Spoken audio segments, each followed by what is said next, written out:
já falei aqui em muitos vídeos que se você percebe que fez algo de errado, o melhor que você tem a fazer é ajustar aquele erro, é retificar. Entretanto, retificar não é para qualquer situação, não é para todo mundo. E quando você pensa em retificar uma declaração de imposto de renda, alterando o status dela para uma declaração de saída definitiva, você deve ter ainda mais cuidado, porque você não está somente retificando, você está mudando de status. Ao mudar de status, alguns cálculos de imposto mudam e nós tivemos algumas situações aqui nesse ano de 2025 que eu quero conversar com vocês para que vocês não cometam os mesmos erros, porque vocês sabem que esse é sempre o meu intuito aqui, né? Que vocês façam tudo certinho, fiquem regulares. Então vamos conversar quando ou não regularizar e quando ou não é indicado fazer o cancelamento da sua declaração de imposto de renda. Bora lá?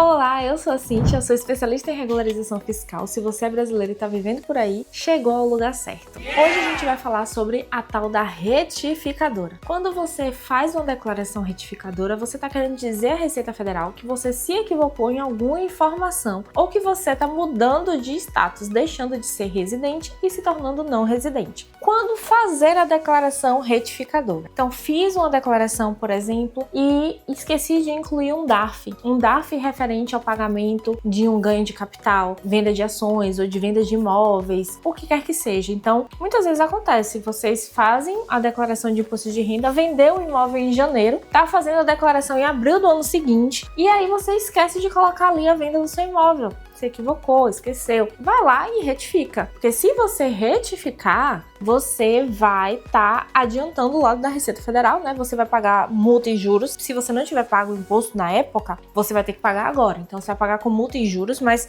a multa e os juros, a multa no caso é uma só, mas os juros continuam correndo enquanto você estiver devendo. Então quanto antes você ajustar isso, menos juros você vai pagar. Logo, se você tem alguma situação relacionada à emissão de DARFs de ganho de capital, principalmente se aconteceu nesse ano de 2025, ajusta logo isso, emite logo a DARF e paga logo a DARF, que aí quando a gente for fazer essa declaração de imposto de renda 2026 agora, a gente já vai incluir todas as DARFs que foram pagas durante o ano e quanto mais rápido você acelerar isso, ajeitar isso, menos juros você vai pagar. Outra situação, eu não sabia que eu tinha que ter feito o Carnê-Leão referente aos rendimentos de aluguel, né? Se você é residente fiscal no Brasil, essa é a forma certa de você declarar seus rendimentos de aluguel. Então, vou preencher aqui o Carnê-Leão, entregar uma retificadora com essas informações. Muito válido. Porque quando a Receita Federal pegar, ela vai te notificar. Então você está adiantando a regularização que você já teria que fazer. Quando você estiver nessa situação, você deve fazer uma declaração retificadora.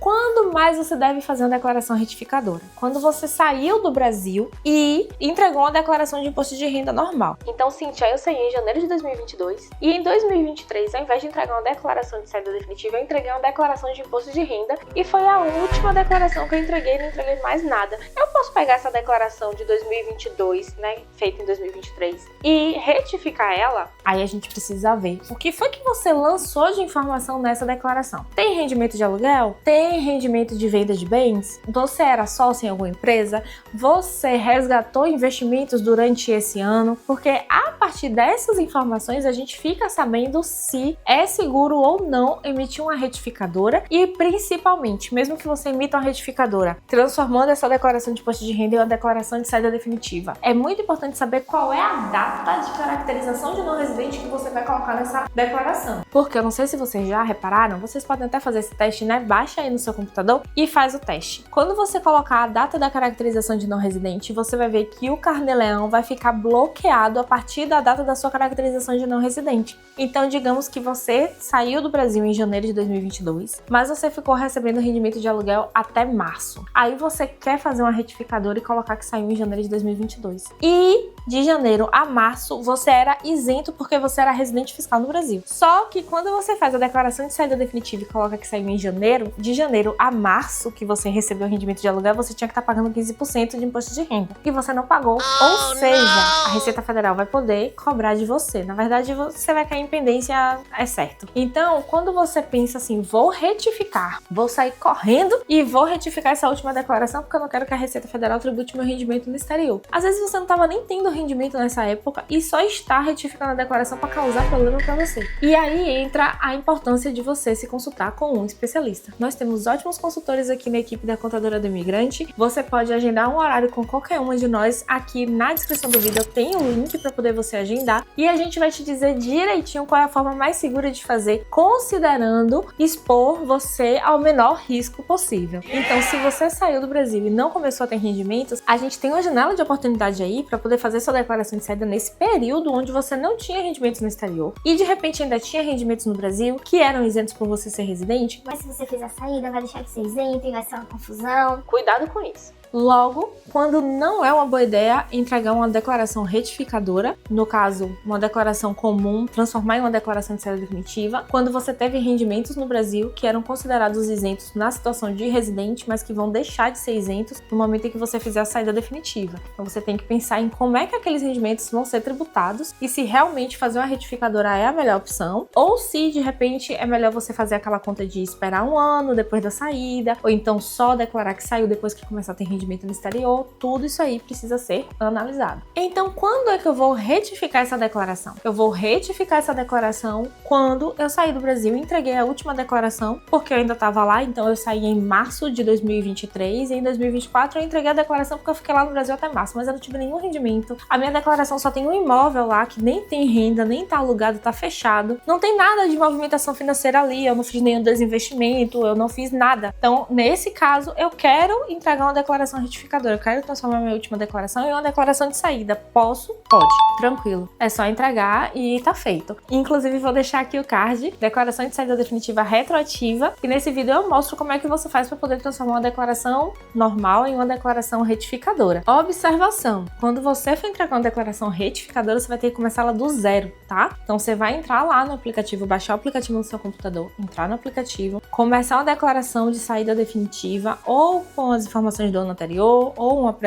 preenchida, tanto faz, mas vai ser do zero que você vai começar de novo. E aí você vai preencher toda novamente igual a sua declaração original, só que no modelo saída definitiva, mas tem que ter exatamente as mesmas informações para não dar conflito, né, de informação lá na hora que a Receita Federal for reprocessar a sua declaração. Lembrando que quando você entrega uma declaração retificadora, a sua declaração volta para a fila de processamento. Então, se ela tinha passado lá e a Receita Federal não tinha visto nada de problema, quando você entrega uma retificadora, você volta para passar na esteira de novo e pode ser que agora você caia na malha. Então é muito importante você fazer essa declaração retificadora muito certinha para poder não ter esse risco de antes você estava bem e agora você criou um problema para você. E quando não retificar de jeito nenhum a declaração, não retifica a declaração quando tiver imposto restituído. Então, entreguei minha declaração de imposto de renda e recebi uma restituição de R$5.000. Agora eu fiz aqui uma simulação e estou vendo aqui que, ao invés de ter uma restituição de 5.000, quando eu transformei a minha declaração em uma declaração de saída, eu tô aqui a pagar R$1.000 para a Receita Federal. Ou seja, eu tenho que devolver os 5.000 e ainda tenho que pagar 1.000. Pense no problema, na dor de cabeça que você tá arranjando para você tá arranjando para sua vida, você tá arranjando para seu contador, você tá arranjando para todo mundo ao seu redor. É você fazer isso. Pegar uma declaração que tem restituição e transformar em uma declaração que tem ou uma restituição menor, também pode acontecer. Então, minha declaração original teve uma restituição de 5.000 e agora minha retificadora de saída tem uma restituição de 3.000, ou seja, eu tenho que devolver 2.000 para a Receita Federal. Por que que isso é um problema gigante? Porque não existe uma DARF de devolução de restituição de imposto de renda. Então, se a Receita Federal pagou para você, você não tem como devolver. É um absurdo isso. A gente quer devolver dinheiro e a gente não consegue. E como é que a gente sabe disso? Um cliente nosso pediu pra gente fazer a retificadora. Aí a gente falou, olha, não recomendamos fazer a retificadora porque você teve uma restituição. E aqui tá dando uma diferença. Você vai ter que devolver 2.000 e não sei quantos reais pra Receita Federal. Aí ele falou, mas eu quero fazer a retificadora. Aí a gente falou, não faz. Vai dar problema. A gente não tem como devolver esse dinheiro. A gente vai ter que descobrir como fazer. Ele não quer saber, eu quero que vocês façam. Aí a gente fez. Porque o que vocês pedem pra gente fazer, a gente faz. O importante é que tem lá a solicitação por e-mail. Se vocês disserem assim, Cintia, eu quero que você faça. A gente vai fazer. E qual foi a consequência disso? A Poliana, que tá lá no Brasil, faz parte aqui da nossa equipe, tem que ir pessoalmente na Receita Federal com uma procuração assinada em papel. Então a gente tá esperando essa procuração sair de lá do país onde o cliente tá, pra chegar no Brasil, lá na casa da Poliana, pra poder a Poliana ir lá na Receita Federal com essa procuração e solicitar o pagamento desse débito. Porque lá no gov.br não aparece uma DARF para pagar de devolução e não tem uma DARF, não tem um código de devolução, de restituição de imposto de renda, não tem, não existe. A gente entra em contato com a Receita Federal, entra lá no chat RFB, manda e-mail, liga e não tem jeito, a gente não consegue fazer esse pagamento. Então, se você é contador, tá aqui me assistindo, seu cliente ficar insistindo para você fazer isso, não faça isso.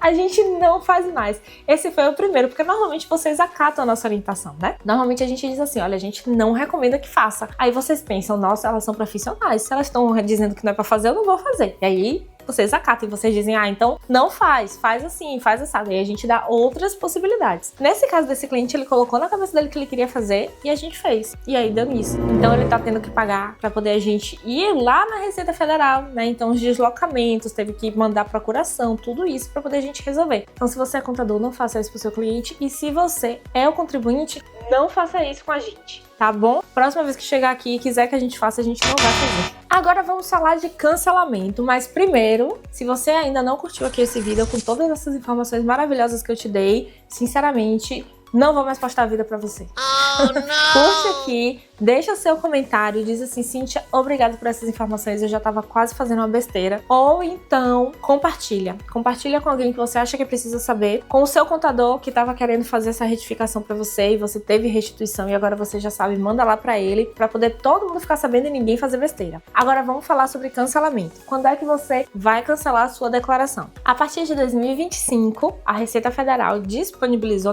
possibilitou que a gente efetue os cancelamentos das declarações dos últimos 2 anos. Então, ano passado a gente conseguia efetuar o cancelamento lá no próprio gov.br da declaração 2025 e 2024. Então, quando vocês chegavam aqui dizendo assim, Cíntia, eu não tenho nada na minha declaração, a gente vai entrar lá e vai olhar se realmente não tem nada, porque a gente não confia em vocês.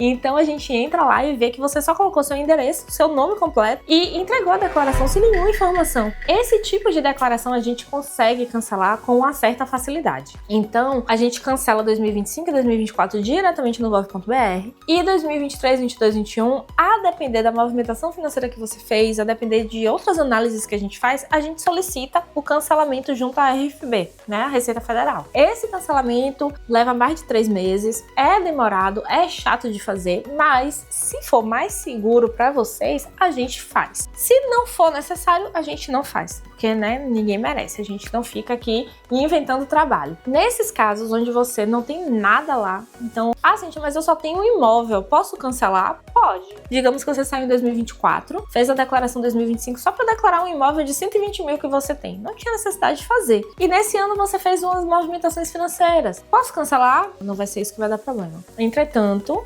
sempre que você pensar em cancelamento, pense com muito cuidado, tá? Muito cuidado mesmo. Quando você não vai cancelar, quando você teve movimentação real na sua declaração. Então você vendeu o imóvel, você vendeu ações, você fez transferências bancárias, você recebeu rendimento de aluguel, você recebeu uma herança, você teve movimentação financeira ali, gente, teve mudança no seu status, sabe, de isento para não mais isento. Você foi real. As informações que estão ali são reais. Ninguém vai cancelar sua declaração, tá? Se a gente abrir um processo na Receita Federal solicitando cancelamento, vai ser indiferido. E se você fizer o cancelamento manualmente, pode dar problema, você pode entrar em pendência. Então, quando você cancela a sua declaração de imposto de renda e a Receita Federal vai lá dar uma olhada e dizer, isso aqui era informação válida, tinha que ter feito a declaração sim, estava na situação de obrigatoriedade, por que foi que cancelou? Não sei, mas infelizmente vai entrar em pendência. Aí primeiro você entra em pendência, se você não resolver, você entra em omissão e se você não resolver, o seu CPF é bloqueado, tá bom? Espero que vocês tenham gostado desse vídeo. Esse vídeo foi muito informativo, eu acho que vale o like, eu acho que vale você se inscrever no canal, eu acho que vale você ativar o sininho e eu acho que vale você compartilhar com alguém. Eu espero que vocês tenham gostado. Deixe sempre seus comentários no último vídeo postado que eu consigo responder, tá bom? Até a próxima. Tchau!